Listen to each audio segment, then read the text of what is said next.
I Love You to Death is no ordinary love story. Just ask its screenwriter John Kostmayer. It is a true story about passion and about a husband and wife whose passions go completely awry.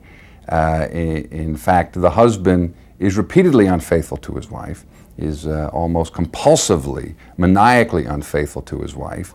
And when she finds out, she is almost compulsively or maniacally indignant and decides to do something about it, namely do away with him altogether.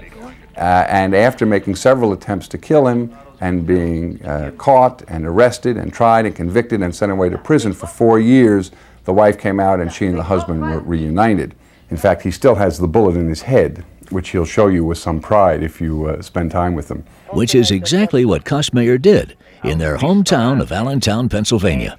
The characters really were modeled on the people I met, their liveliness and their eccentricity and their passion. These were passionate people, and their passion took them too far, but I really modeled the characters on them. And in fact, when the movie opened, some of the criticism of the movie was that these characters were just too outlandish to be real.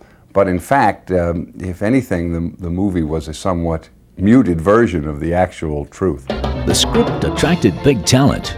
Director Larry Kasdan, actors Kevin Kline, Tracy Ullman, William Hurt, Keanu Reeves, River Phoenix, and Joan Plowright. But this black comedy had its own black moments behind the scenes, like when Joan Plowright's husband, Laurence Olivier, took a turn for the worse. Laurence Olivier was in England and he was dying.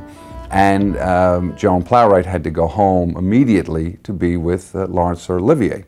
And we had about 20 or 30 pages of scenes still to shoot with Joan, and Larry asked me what I could do, and I said, I think I can rewrite the script very quickly, meaning in the next 5 hours, to consolidate scenes and cut scenes, and we shot Joan Plowright all through the night, and the next morning she got on a plane and flew back to England, and a day or two later Laurence Olivier died.